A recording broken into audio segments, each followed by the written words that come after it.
Wow. Just wow.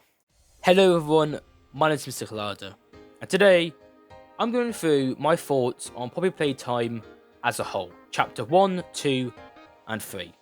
As I completed all three games, I think it's kind of fair if I talk about all three games and what I think of the game as a whole and also the franchise.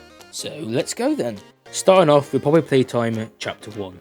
Chapter 1 is very unique to all the other Poppy Playtime games I've played. Even though it's 30 minutes long, it's also probably one of the most funnest videos I've ever made on my channel. I mean, I just enjoyed editing it and recording it. It was just so fun. But the game is just so unreal. The fact is that we even got this on Xbox in the first place. I mean, I couldn't help but just to scream top of my lungs when I saw this game actually on the Xbox store. And when I played it, I was in for a ride. I did not expect how creepy the atmosphere was going to be. I knew that Five Nights at Freddy's atmosphere was creepy enough as it is, but this one is just on a whole new level. I mean, the atmosphere in this game is just too quiet, I think. And that's what makes it creepy, is because you just don't know what's going to happen next. For all you know, Huggy Wuggy could pop out of nowhere behind you and just kill you. I mean, it's very similar to FNAF 4 quietness, where you just don't know where the animatronics are going to be, and when you hear the breathing, that's when you know you're screwed. But for a game that's like half an hour long, or 40 minutes, for £4, it's worth it. I mean, you are spending like £2 on the achievements alone, and for achievement hunters out there, it's a really good game to get achievements. But the horror is really good. I mean, Huggy Wuggy was absolutely scary to experience. Like, honestly, I could never. And to be fair, the puzzles are really, really hard. I mean, for a game that's like, again, 30 minutes long, it was really hard to figure out what some of the puzzles are and what they do. I mean, I struggled, to be fair. I mean, I struggled throughout the entire Poppy Playtime series. You would know if you watched the videos. But I was very stuck on some of them. For a fast-paced horror type game, it's really good. I mean, I just have no words for it. It's just amazing. But it's so nice to see all these horror games, you know, from PC coming to Xbox. I mean, you got like Choo Choo Child, Ban Ban. Before you know it, we'll have like Boris the Dark Survival, or I don't know, some random other PC exclusive game. And heck, I can even possibly see Project Playtime coming to Xbox very soon as well. I mean, with Poppy Playtime doing so well on Xbox, I just can see it happening. But really, this game is just such a masterpiece. I mean, I really can't say anything bad about the game apart from the fact it's a short game. But that's really about it. It's just a masterpiece and just a beautiful piece of beauty. But yeah, there's just not really much else to say about this game. It just really is a masterpiece. Up next is Poppy Playtime Chapter 2. Chapter 2 and Chapter 3 were very, very unexpected. For example, we had Poppy Playtime Chapter 1, and then 2 months later, we had Chapter 2 and 3 at the same time. I mean, that alone is just really unreal. You can just tell that Xbox has some amazing coders to do it that quick. But my thoughts on the game was very interesting, in my opinion. I mean, I felt like we actually were playing an actual decent horror game. I mean, don't get me wrong, Chapter 1 was a good horror game, but Chapter 2 just dialed up so much from the first one. I mean, yes, we did have, you know, the complex wire electrical stuff, which was very hard, in my opinion. I just suck at the game.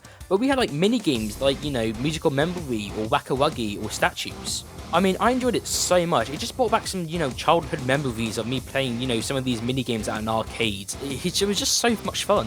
And yes, this game was very, very confusing. I mean, from the start, electrical wires were very, very complex to figure out. The mini-games were okay. I did have a lot of problem with Statues, especially Puggy Pillar. I just didn't know how that game would work. But I enjoyed it a lot. I did have my fair share of fun in this game. I mean, quite a long shot. And now, the characters. Poppy, in my opinion, I think she was a pretty cool character, a very mysterious character at that as well. I mean, the first game was based about her, but we only saw her for like literally 2 seconds, and the only dialogue she has was, "You opened my cage," and that's literally it. I mean, even though she was kidnapped by Mummy, she did make a very interesting appearance. I mean, coming out the vents after we opened her cage, I mean, she was just very mysterious from the start of the game.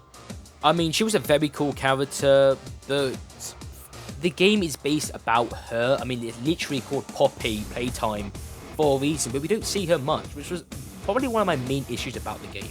Next up is Kissy Missy. Even though we didn't see her much, I already loved her from the start. She was just such an innocent character. I mean, at first I thought she was going to kill us, or worse, do something else, or like torture us or something, but nah, she was actually like really friendly. I mean, you can tell the toys want freedom so badly that it's to the point where they're actually asking help from the worker. But she was just such a friendly character, and to be honest with you, I wish we saw her more. Next up is Pugapilla. Yeah, you can piss off, mate. When I first played through this, I was so scared. It was so unreal how scared I was. I've never seen a jump scare so scary in my life, and I played bloody FNAF 4. I mean, the jump scare was just so unexpected as well. Like, I didn't expect it. I didn't understand how the minigame worked at first until until I figured it out on my own. But it was just so annoying and just so confusing. I mean, he had probably one of the most scary jump scares I've seen in a long time, apart from Chapter 3. I will get to that in a second. But it's a very scary character at best. I mean, I just didn't like the way he moved. It felt really weird. It's like a massive fast-paced caterpillar coming at you, and I just didn't like it. It just felt very uneven and just very weird. But good character nonetheless. I mean, Bonzo, there's not really much to really say about him, really. I mean, it's just a bunny trying to crush you. There's not really much to say. Up next, Mummy Longlegs. In my opinion, Mummy Longlegs was very scary. But the one problem I did have with her is that I just didn't like how she spoke. She spoke very sexual, and I just didn't like it.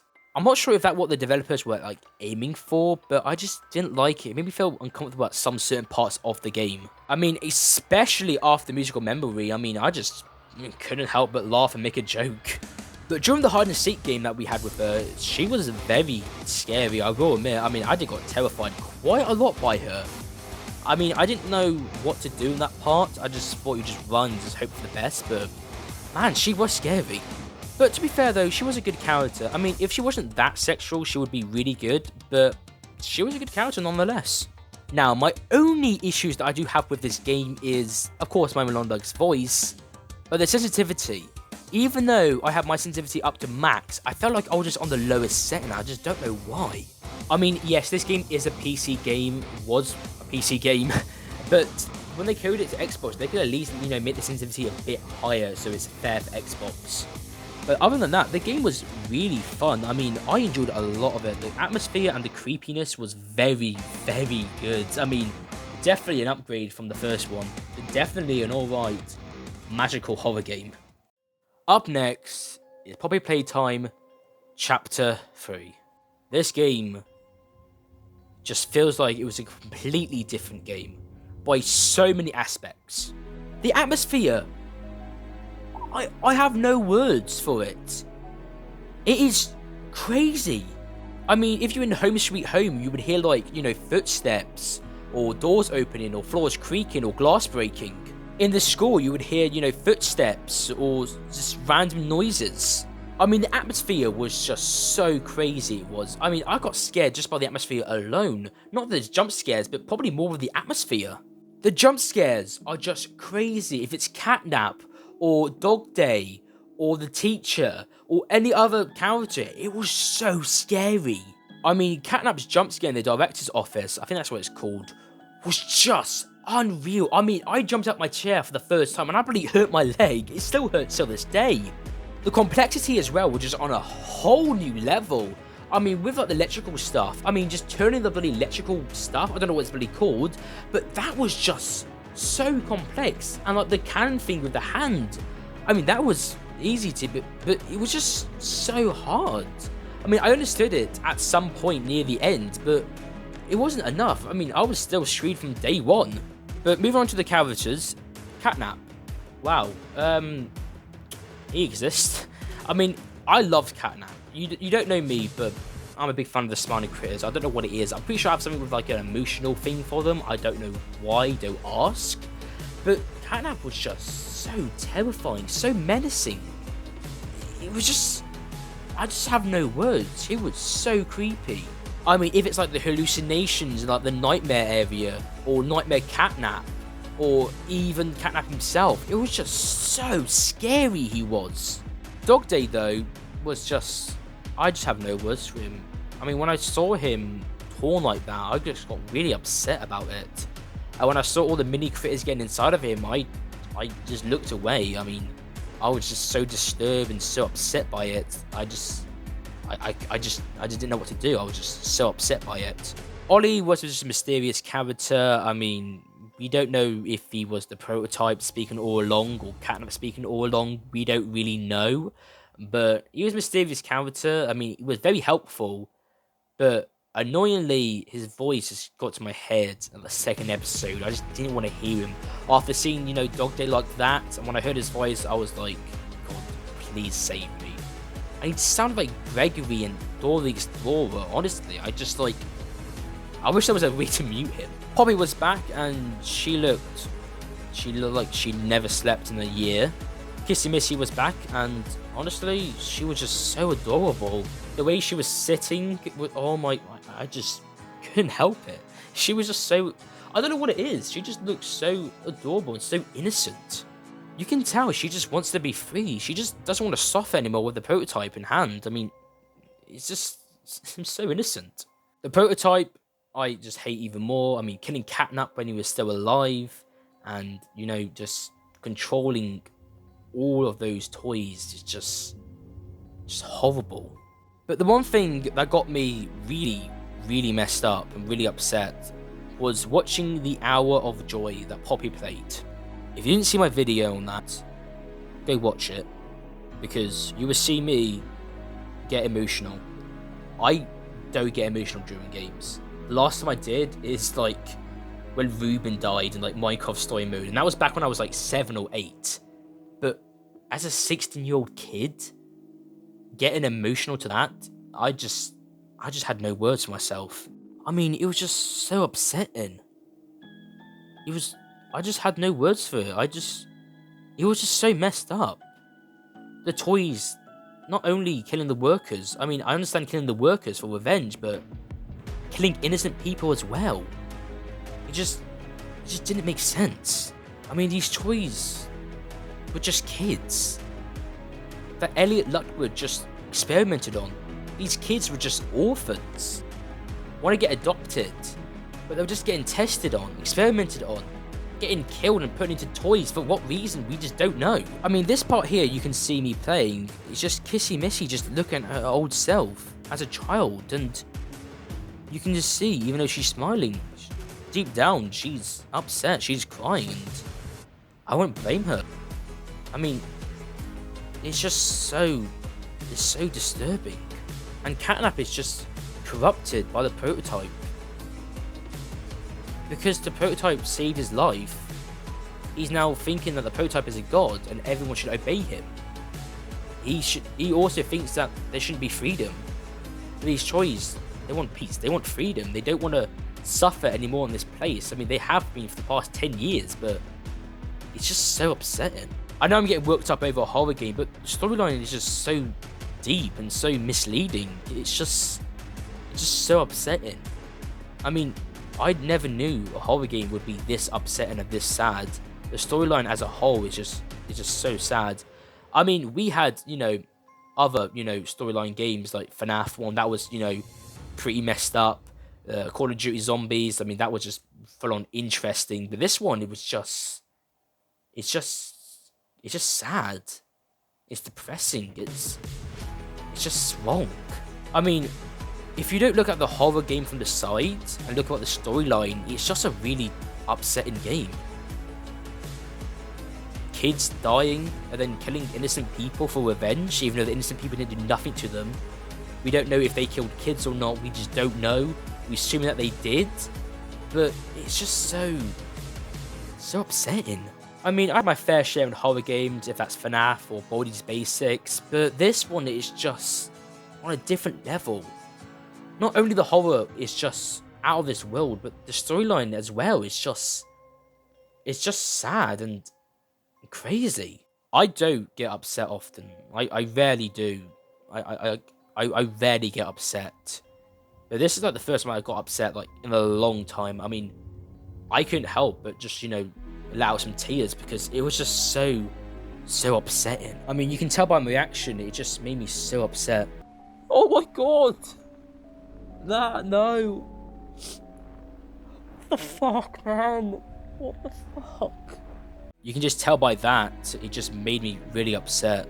Like, it's just a really upsetting thing, and I couldn't help but to get really upset about it. I mean, when I made the video, I mean, I was kind of embarrassed to post it because I didn't know what, you guys would think of me, being upset about it. I mean, over, a horror game, I didn't know what you would think of me. I didn't know if you would think I was a baby, a pussy.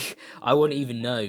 But from my point of view, if you look at it from my point of view, you would understand that it's just a really upsetting thing. But the lore aside, the game was amazing. I enjoyed it. I really did.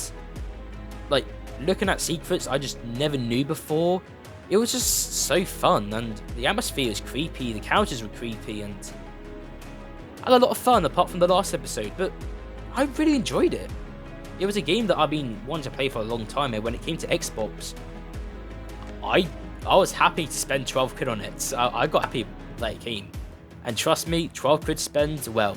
But that's literally all I have forward to say about this game. There's not really much I can say about it. It's just upsetting and just an amazing horror game.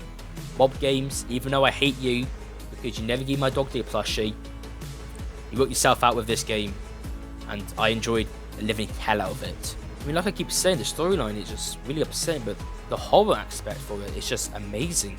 The jump scares were just terrifying, but also funny. Learning about the past is crazy and upsetting, and all around it's an amazing horror game. Probably, I know it's coming from me, a massive Playtime fan, but coming from me, probably one of the best horror games out there. I know FNAF is amazing, but this is just on another level. I mean, with the smiling critters, it feels like something like we have seen before. I mean, it's similar to like the Care Bears or Happy Tree Friends, if any of you know about it. It's very similar to those two, and it's just amazing. If you don't know me, the smiling critters are just one of my favourite things about Poppy Playtime as a whole. I love them. I mean, I'm crazy about them because they're just, I don't know what it is. I think they're just so adorable. I mean, I guess every teenage kid has their soft spots, and for me, it's the smiling critters. But I think I've yapped too much about Chapter 3. I mean, it's just an amazing game, and I love it so much. I mean, I could play it a million times, never get bored of it. It's just such an amazing horror game. Definitely in my top 5, top 3 maybe.